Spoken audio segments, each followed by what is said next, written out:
সম্প্রতি ইরানের president Masoud পেজেশকিয়ানের একটি বক্তব্যকে ঘিরে মধ্যপ্রাচ্য জুড়ে নতুন করে আলোচনা শুরু হয়েছে।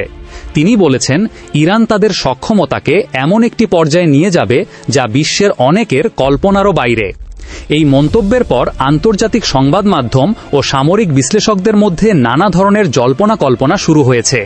গত কয়েক বছর ধরে ইরানের পরমাণু কর্মসূচি, ইউরেনিয়াম সমৃদ্ধিকরণ এবং ক্ষেপণাস্ত্র উন্নয়ন নিয়ে আন্তর্জাতিক অঙ্গনে ব্যাপক আলোচনা চলছে।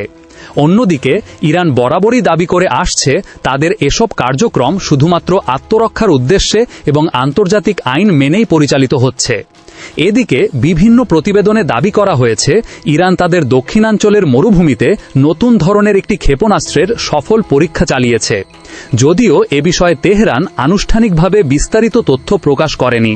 কিছু প্রতিবেদনে ক্ষেপণাস্ত্রটির সম্ভাব্য গতি ঘণ্টায় প্রায় 13,000 কিলোমিটার পর্যন্ত হতে পারে বলে উল্লেখ করা হয়েছে, তবে এই তথ্য স্বাধীনভাবে যাচাই করা যায়নি।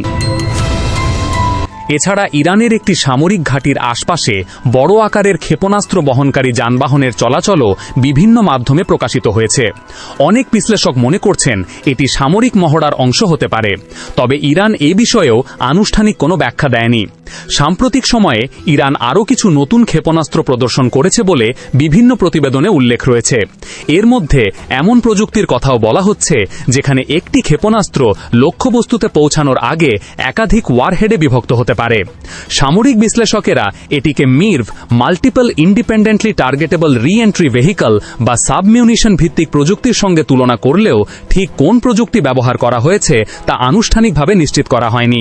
পারমাণবিক অস্ত্রের বিষয়েও ইরান বারবার বলেছে তাদের কাছে কোনো পারমাণবিক অস্ত্র নেই এবং তারা এমন অস্ত্র তৈরির অভিযোগ অস্বীকার করে। তবে প্রেসিডেন্ট পেজেশকিয়ানের সাম্প্রতিক বক্তব্যের পর নতুন করে প্রশ্ন উঠেছে তিনি ঠিক কোন ধরনের সক্ষমতার কথা বলেছেন। কিছুদিন আগে Islamic revolutionary guard corps IRGC একটি ভূগর্ভস্থ ক্ষেপণাস্ত্র ঘাঁটির ভিডিও প্রকাশ করে। সেখানে বড় আকারের ব্যালিস্টিক ক্ষেপণাস্ত্র দেখা যায়। অনেক বিশ্লেষকের মতে এগুলো ইরানের দীর্ঘপাল্লার ক্ষেপণাস্ত্র কর্মসূচির অংশ হতে পারে। আবার অন্যদের ধারণা এগুলো নতুন নয়, বরং আগে থেকেই থাকা অস্ত্রভাণ্ডারের একটি অংশ, যা এবার প্রকাশ্যে দেখানো হয়েছে। তবে এখন পর্যন্ত ইরান সরকার আনুষ্ঠানিকভাবে জানায়নি যে প্রেসিডেন্টের বক্তব্যে ঠিক কোন নতুন সক্ষমতার ইঙ্গিত দেওয়া হয়েছে।